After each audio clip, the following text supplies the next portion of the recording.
For years, BYU has been the center for Polynesian players. I think faith is definitely a huge part of what helps keep kids out of trouble. A lot of Polynesians do grow up in poverty, and so it's like, hey, come here and you can have this and this and this. And they're just like, well, I grew up without it, so it's not that big of a deal. Not a lot of people get to be a fan of a place.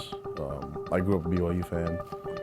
I got to play here at BYU, and then now I'm the head coach, and so it's a dream for me. All of it has been. Brigham Young University, an epicenter, a meeting ground, and the home of so many Polynesians in the United States. For them, their common ground is found on the football field, but none of it would be possible without family or faith. Lavelle Edwards and Norm Chow, back in those days, they used to bring, they had this thing called the Polynesian Pipeline. That's where the name first came from, was here at BYU during the Lavelle Edwards era, where Norm Chow used to go out and recruit all of these Polynesian players to come here. Then later on, Ron McBride caught on to what Norm Chow was doing and Lavelle Edwards was doing, and then he started to do it. So now you have all these coaches that they're seeing, man, BYU is having a lot of success with all of these Polynesian players. With so many Polynesians that have made an impact on the campus of BYU, it makes a lot of sense that the first Tongan head coach in NCAA football history would reside here as well. It's all about sacrifice, you know. I am the product of a lot of people's sacrifice and hard work, and that's the truth, you know. So there's a lot of people. It's hard for me just to name one, you know. But so I am the product of all that. His team, his staff, and their culture have been the table setter that so many have tried to emulate in the past with individual players, but never with the coaching staff. Sitake is the head coach of a mostly Polynesian coaching staff, which is unique in itself, but none more unique than the values they hold and the culture it's engulfed in. Well, I don't know how unique it is because it's the only thing I know, you know. So I think that it just goes really well with competition and with teamwork. I mean, that's if you know anything about Polynesian culture, it's all built around family, you know. And so it's just, you know, you're raised with humble beginnings, and your parents and your family, your uncles, aunts, cousins, everybody, grandparents, even cousins and neighbors, all work to keep you humble. You know, BYU is a family-oriented place, and we don't work on Sunday here, so I get to, you know, those values that I've been brought up with and the way I've been taught, in not only in my culture but in my religion. You know, I think those are important things to pass on to those kids. Here at the church school, you can keep, you know, that Sabbath day as a holy day, and the focus around, you know, around church, the gospel, and around your family. To me, it's just a huge relief in the week. I love BYU and how Kalani is, because it allows me to be a father, you know. More and other places that I was at, it was great, and I learned a lot. But I think this place more than others, especially with Kalani as the head coach, allows me to be a father.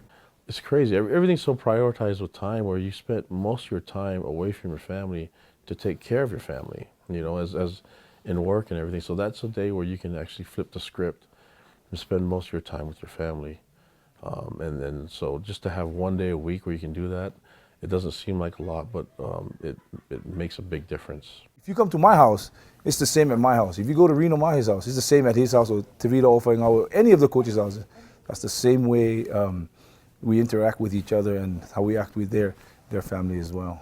You know, everybody wants the American dream, but you know, you got to continue to teach those morals and values and standards. You know, whether it's the culture or the religion, and what do you hang your hat on? What do you believe in? Like football, the Polynesian culture obviously is very family oriented, and that it totally ties in with football. You know, it's a big family. You've got to be unselfish. You've got to do your part. You've got to work hard. You've got to do things the right way. You know, we ask the kids to live their lives the right way off the field in any program, right? And the decisions that you make affect the family, affect the team. There's a lot of guys on the team that, you know, everyone calls each other brothers, and so I think from that same family origin that the Polynesian culture holds dear, I think that also translates with football. I think that the idea of family behind a football team is very, very strong with Polynesian culture because of that. When you surround yourself with good people, and you surround yourself with people that believe in one purpose, you know, it'll make a team better. You go down to a locker room and they get along with everybody. You know what I mean? It's because there's no skin color, there's no money that's involved, it's just basically, you're my brother now. And so as brothers, this is how we act towards each other. For one of the coaches, that relationship spreads even further. Coach Stephen Kafusi coached his son for the final time this last season. The father-son duo doesn't seem to happen all that often in college, but it's definitely something that has propelled Bronson to several draft boards in this year's draft. That and his skill as a pass rusher. It's been fun for me. I treat him like everybody else, if not harder, because there's an expectation, and also know when to pull back. Don't overdo it. It started out with the Senior Bowl. He was right in that bubble. But he finished strong in the season. The next thing you know, he got a call. He called me because he got an agent. He's out training in Southern Cal, and called me, Dad, I got invited to the Senior Bowl. We're all excited for him to do that because sometimes people don't really know who you are. This is not Alabama. Some of those schools that get more TV exposure. But he was able to go there and shine.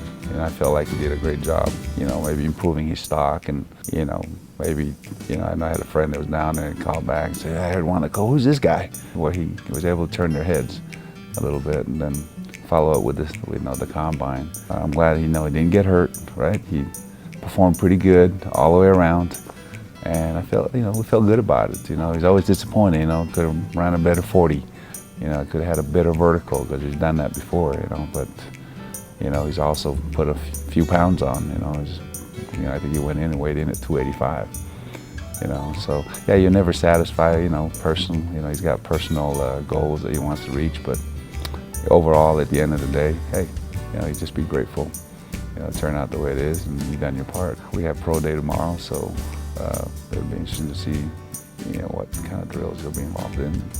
Some teams come in to work in a little bit. Just enjoying the ride.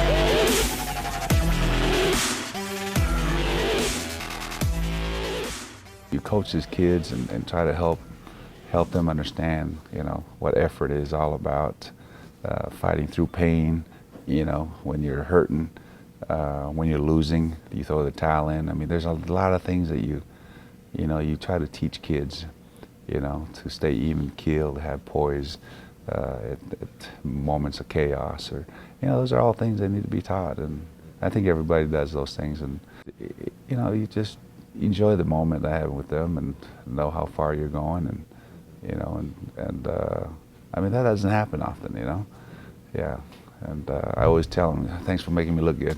All indications show Bronson being BYU's standout player in this year's draft, being projected as a 2nd to 3rd round prospect. But just as Bronson and his siblings have heard all their lives, Kafusi's never give up.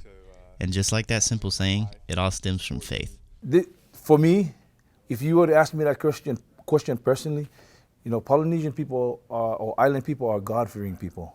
There's a higher being that, a lot of us come from an LDS background where we believe in a higher being. We believe that, God's given us everything, and he can take away everything.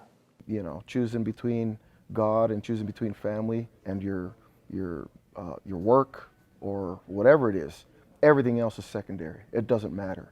And so when you look at the faith of Jesus Christ and see how it changes people's lives and makes them better people, it works, And so just like us jumping onto a plane, jumping and being a disciple of Christ is really important for everybody. And you don't have to be perfect. The word atheist, there's no word for that, at least in the Tongan culture. And I would imagine probably be very, very similar to some of the other islands.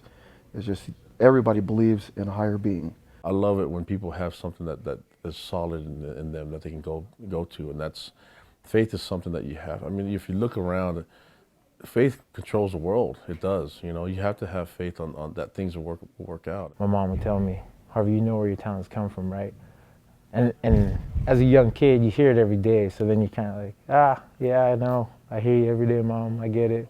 I know it comes from Heavenly Father. I understand. But it's not until you get older that you kind of realize, you know, what she's talking about. And then you sit back and see all the things that you've been blessed with. And so with God and family, the church of Jesus Christ of Latter-day Saints makes sense for a lot of us. You know, where we ask our students to live their life in a chaste way and to abstain from harmful substances in their body. And I think that it basically clears yourself from all the obstacles. I think family is a big part of it. You know, and I'm Mormon as well. And so I think for me, like I said, God and family are more important. I think for us, the God part really, really clicks. The Tuyaki family's nightly routine involves reciting Tongan hymns, their family motto, and prayer every night before bed. Eliza and his wife Viola met at a church function. After just 2 weeks of dating, Eliza asked Viola to marry him, and 5 months later, they said their I do's. 4 coaching jobs with 3 different teams, 6 children, and 15 years later, the Tuyakis' love for each other has remained as constant as their love for God. On any given Sunday, you can catch them piling their children, nieces, nephews into cars before making their way to church, just like most of the coaching staff at BYU.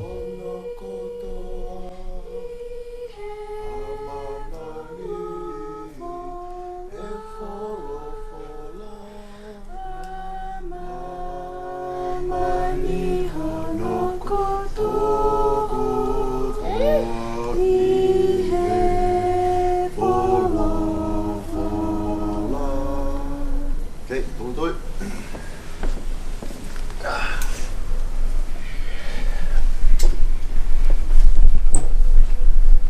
What is it? Well, what's the first most important thing in the world? Jesus and God. Well, what's the second? Family. Well, what's the third? Education. How are we gonna live our lives? With integrity and truth. Mami, Tati, what's more important than our lives? My virtue. Dear Heavenly Father, we thank you for this day to go to school and to We have enjoy 6 our kids. time. 5 of them are 18 months apart, and so we started having kids, and we went, and we actually got done having kids. My wife got sick, and so we had her tubes tied, and then 5 years later, we just felt like there was one more, and so we went in and got her tubes untied, and insurance wouldn't cover it, so we paid for it ourselves, and got pregnant probably 6 months after the surgery, and so we have a surprise baby, a little boy, and so we have 6 kids now, and they're the joy of my life.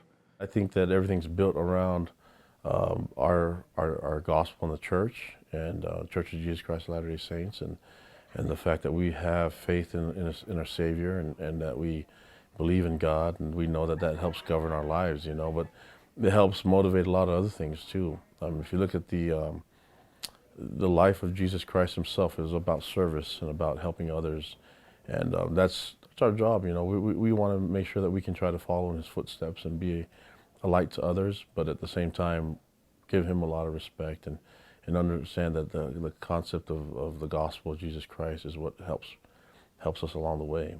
God and Christ have helped move the Tuyakis into a wonderful situation quickly in the past. But what hasn't come as quick this time around is a new home in Provo that could fill all of their family needs. The now family of 8 have been living in a 3-bedroom townhome, sharing bedrooms and living in close quarters. Something that is not out of the ordinary for many Polynesian families across the globe. While their housing needs may not currently be met, the couple ensures that their spiritual one is. The Tuyaki family goes to a Tongan ward, or a church, every Sunday without fail. They say it helps keep the language sharp while preserving their family unit. Family and faith is the driving force for so many Polynesians to make it through life. But football has given them the opportunity to flourish, let alone survive. And to be honest, it's hard to really talk about the value of football without talking about the value of an education. I wanted something better for my kids. I want them to be better than their dad and be better than their mom. and I'm glad I had a chance to go to, college, because I didn't know I was going to, growing up. There wasn't you're daydreaming about that. Like, there's no way mom and dad can afford it. But, football was, what paid for me to get my education. And then now I see that I want the same thing for my children. Football is a platform and a means and a way to, in my opinion, showcase the talents and abilities that God has given me, that God has given, these kids. But in reality, the only way that these things would be possible would be through their education. It's given kids opportunities to go to college. It's given kids something to work for and work towards. I'm sure as it does for a bunch of kids in all walks of life. But football gives Polynesian kids an opportunity to go on and do something with themselves after high school. Football is so important. For me in my life, it's definitely molded me into, the type of person that I am today. It's taught me hard work. It's taught me dedication. It's taught me perseverance. It's taught me love, respect, kindness. It's taught me family, sacrifice. And, I'll never take anything away from that.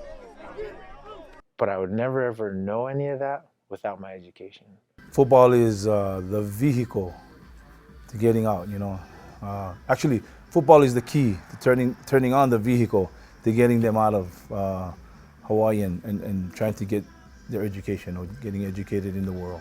Football was an opportunity for me to become a student athlete at a college, but there's so many great talented Polynesians out there, and young men and young women of all ethnicities that can do so many things, and I just want them to find something that they're passionate about and work with that. It doesn't have to be through sports, it doesn't have to be just through football. Redefining the Polynesian pipeline shouldn't be too difficult for this first-year staff at BYU, but it won't come without its hardships. Because everybody's ADD. I mean, the staff meetings are supposed to go for 15 minutes, go for an hour, because somebody's got some funny to say, and then it just keeps rolling from there, and it's funny, a little bit too lax, right? But in the business setting, you want to get in, take care of business, and get out of it. But it's hard sometimes when you get in with a bunch of guys that you love and trust, and if somebody makes a comment, and then it's just, rolls from there. You're like, all right, this should have been a 15-minute meeting. We're sitting here talking about, Reno Mahe's shoes and how he's combing his hair. You know what I mean? So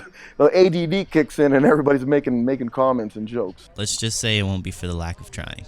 I just want you to know that, once you become part of this family, you may not be my players, and I may not have had the opportunity and the privilege of coaching you, but you're my brothers, And once you're part of that family, you're my much, much younger brothers, but you're my brothers.